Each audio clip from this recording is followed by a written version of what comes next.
Hi, this is Scott Garibay, and today we're going to talk about Dungeons and Dragons, and we are going to talk about who participates in Dungeons and Dragons.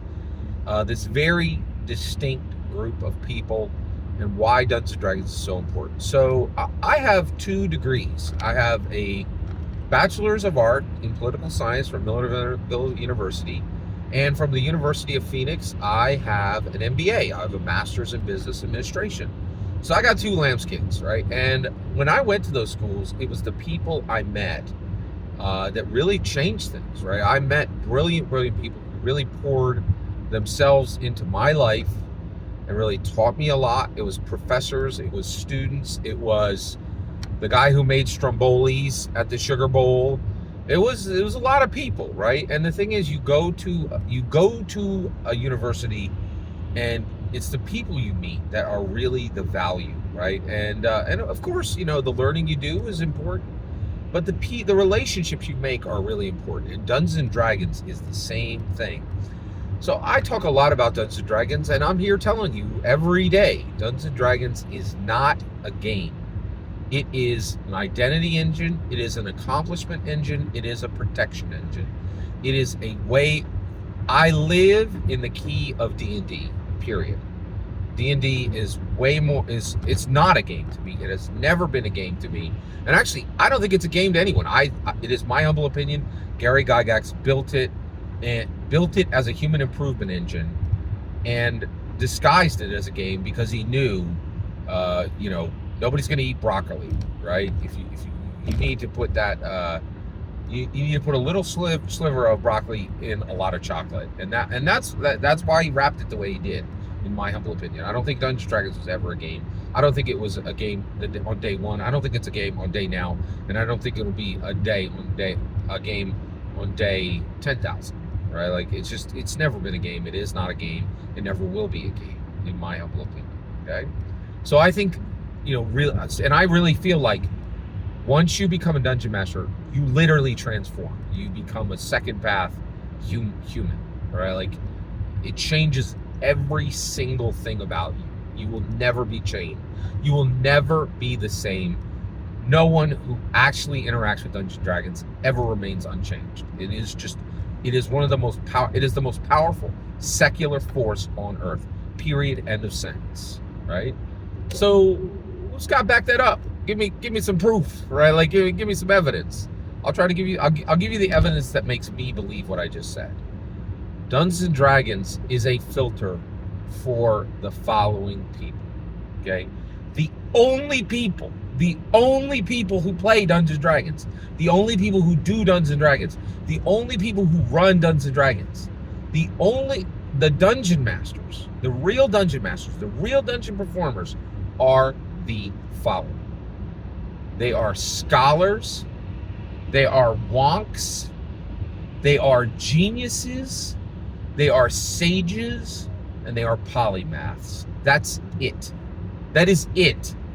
The lowest tier intellect you will encounter doing Dungeons and Dragons is you might run into a scholar. You might run into a scholar.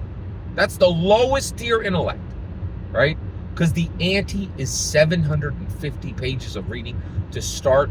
The vast majority of good dungeon masters have read 5 to 20,000 pages of D&D canon.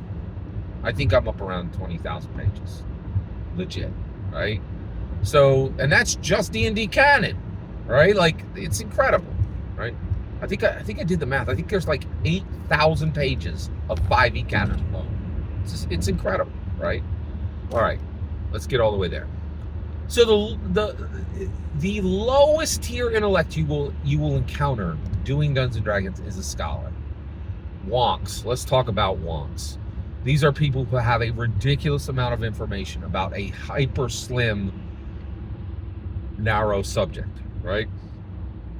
And Dungeons and Dragons very much produces wonks, right? If you spend any time in the Dungeons and Dragons community, you are going to meet a person who, if you ask them about medieval weaponry, they can talk all day, and then they'll say, "Listen, let's retire for the evening, and And we'll start talking again at 10 a.m. in the morning. Not a joke, like quite literally, right? And there's tons and tons and tons of other subjects where people learn those subjects just so they can represent the worlds realistically in Dungeons and Dragons. So you will come across Wonks. Geniuses, bog standard in Dungeons and Dragons. I have met no less than 50 geniuses playing, doing, running Dungeons and Dragons. Geniuses are very common in the Dungeons and Dragons community. I got 50 geniuses in my comments this month, right? Like, geniuses are bog standard in D&D community. They're not even special, right? You come across them all the time, right? Sages, people who have actual wisdom, people who make their real life wisdom checks, right? Why is that? Because Gary designed it to be that way. He's like, hey, look, good, evil, law, chaos. It's right here, right? Like, this is not about medieval armor and longbows. This is about the literal shape of humanity. This is about morality, right? We are going to get into sagacity. We are going to deal with wisdom as a commodity. And Dungeons and Dragons attracts sages, right? Sages, people who want wisdom, they need to be able to run cultural experiments and societal experiments. Dungeons and Dragons is the most powerful engine ever created to run cultural, societal, individual experiments. And sages constantly use it. Last is Polymaths. This is the level of Galileo. This is the level of Copernicus. This is the level of Da Vinci, right? Polymaths, right? Let me point you to a polymath. Henkerin Farinale over on Runehammer. The best top 3 designers in the world for tabletop role-playing games.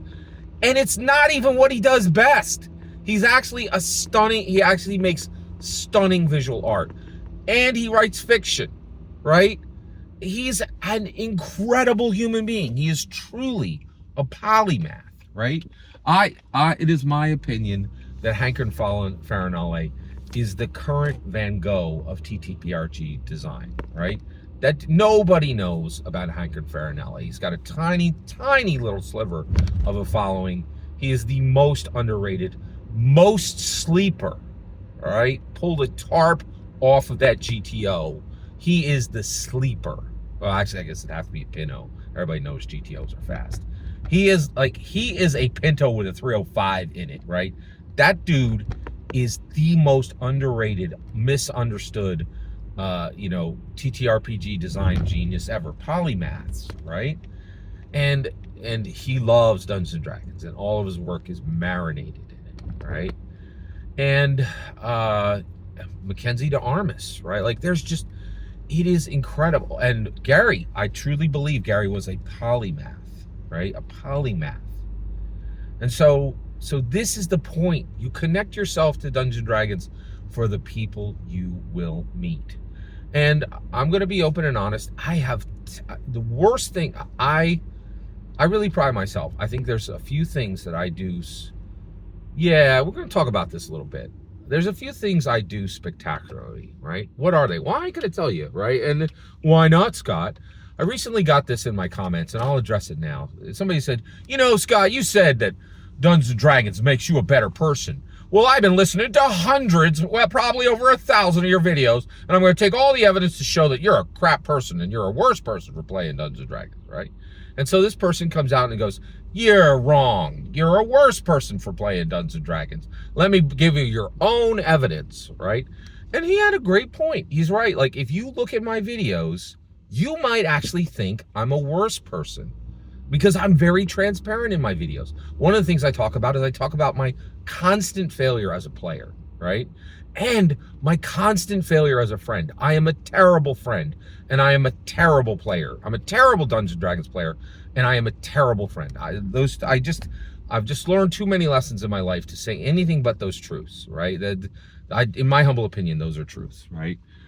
I'm a terrible Dungeons & Dragons player. I'm a terrible friend. And I've been very open and honest with you guys about that. I've been transparent. And the reason why is I give advice. And I say, you need to do better. You need to do better, right? And I don't think it's fair for me to be going on and talking about, these things and telling you what to do if I'm not honest with you, right? But wait a second, Scott. If you're so great, where are your successes? And that dude is right, right? He's like, I listen to you and you seem like you're a worse person. He's right in that I need to be honest with you guys. I have many, many, many successes in my life that have come directly from Dungeons & Dragons. So tell us them, Scott. No, you don't get them. You don't get them. And the reason why is they're connected to people I know and love, right? And you guys have seen it, man. Look at my comics. I get horrible things said about me. There are channels that discuss my content exclusively that say horrendous, awful things about me. And I would never expose the people in my life to that. Ever, ever, ever. So my successes, that guy was right. I realized, he's like, oh, you're terrible, Scott. And I realized he's right. All the successes that I've had from Dungeons & Dragons, really all of them, I don't tell you guys about, right? And the reason why is they're part of my personal life. And I have learned, I'm not that comic that tells you a million things about the people in my life. I'm very, very blessed to have great people in my life who I love and who love me. I would never expose them to the internet. Absolutely not. Do you know the kind of trolls that live up on the internet? No way. There's no way I would ever do that. It's just too cruel, right? And so I have a ton of successes that I do not share. And I'm sorry, because I do know it looks lopsided. I tell you the bad. I don't tell you the good all the time. All right? And the good, and the reason why I don't tell you the good successes is I want to protect them. I want to protect them from the harsh, brutal, cold reality of sniping shell account commenters, right? Because I know how hard it hurts, and I'll never ever. And so I do want you guys to understand, if it sounds like I'm telling you the worst and not telling you the best, that's correct. I'm not, right? So I did want to be honest about that, and I kind of wanted to go on. I went on an aside there to explain that, but the reality is, Dungeons & Dragons is truly, truly, truly a transformative force in modern humanity, and it just became that. We are celebrating 5 decades right now, and Dungeons & Dragons catapulted my life. One of the biggest things is leadership. I've been incredibly blessed to lead many, many things in my life, and I ain't gonna tell you any of them, because I don't want any of those institutions to have to be connected to to the harshness that I've experienced from the internet, right? But leadership, I've learned to lead, and actually not even learned to lead, but was told I could lead, right? And then the good things that D&D instilled in me allowed me to lead many, many things. And I'm incredibly blessed. I'm going to be 54 in March, and I've just had a blessed life. Jesus Christ first, and then it's been, the church has been the most transformative force. Jesus Christ and the love he gave me through the local church has been just absolutely huge, and I've been really excited about it. And Dungeons & Dragons is just, I've gained so much from it, meeting nothing but scholars, right? Wonks, geniuses, sages, and polymaths. That's all the people who touch Dungeons & Dragons. There's nothing with less intellectual power than a scholar that even deigns to touch Dungeons & Dragons. It's the people you meet, in my humble opinion. Every single word you just heard is nothing more and nothing less than my humble opinion. I have been feeling it lately with these, I've been really feeling it with these sniping shell account commenters. I'm sorry if I've been emotional lately. I love this channel and I work really hard on it. And recently, sometimes there's just these waves of negativity coming, and this has been one of those seasons where just a lot of people really don't like what I do on this channel, and I've been hearing it from a lot of corners. And so I appreciate you guys hanging in there with me. And I really appreciate it. I really appreciate every time you watch, every time you comment, and any encouragement that comes my way. It means a lot. Thank you, thank you, thank you for letting me share my ideas with you. Please consider liking. Please let me know in the comments what you think. Please, and if you could just spare a kind word. Sometimes they're short. They're farther than you would think. Please consider liking, subscribing, and have a fetch millennium.